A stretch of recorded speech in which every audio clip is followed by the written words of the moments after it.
Today, we are walking through PictureEcho, a tool designed to help you find and manage duplicate, visually similar photos across your devices and cloud storage without manual searching. Once you open PictureEcho, you're already automatically in System Scan, where you can choose folders from your system. This is the folder I want to scan. I will use the recommended similarity threshold, which is 9, but you can make it more strict or you can make it more broad. You can also choose what kind of scan you want to do, a similar scan for visual matches or a very exact pixel-perfect duplicate scan. If you choose this one, you don't have to choose the threshold. We'll focus on the similar scan for today, and let's start our scan.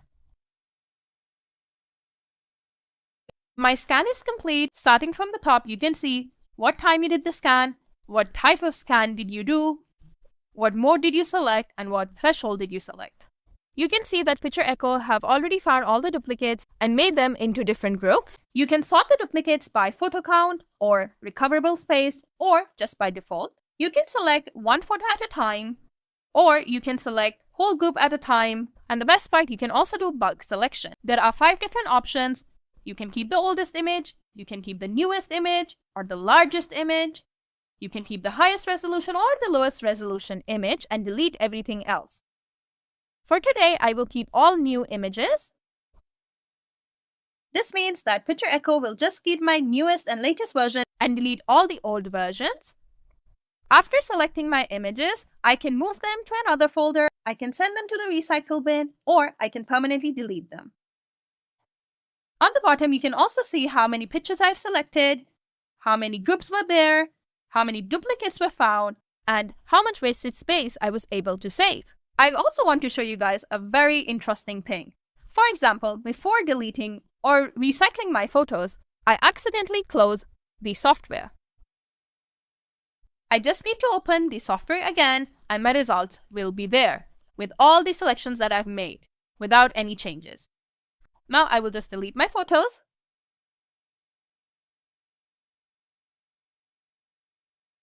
Now we can check out Library Scan. Library Scan helps you scan your photo libraries from Adobe Lightroom or your even own Windows Photos. The process is also same. You can choose your scan mode, similar or exact. You choose your threshold, and then you just scan library. This is not just limited to Windows. You can get your photos from Mac library as well.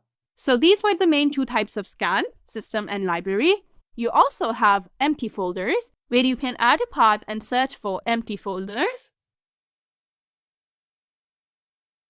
I have chosen my path and let's scan for empty folders. It has found 1 empty folder to delete. So you can simply select and move the empty folder to your recycle bin. It will also help you rescan in case you missed any empty folder. All good. Lastly, we have Cloud Scan. The Cloud Scan is for pro users where you can connect your Dropbox, Google Drive, OneDrive, and Amazon to search for duplicate. Moving on to other features, the software has a dark mode and a light mode. You can move on to settings. In settings, you can find scan inclusions, which means that these folders won't be scanned during your analysis.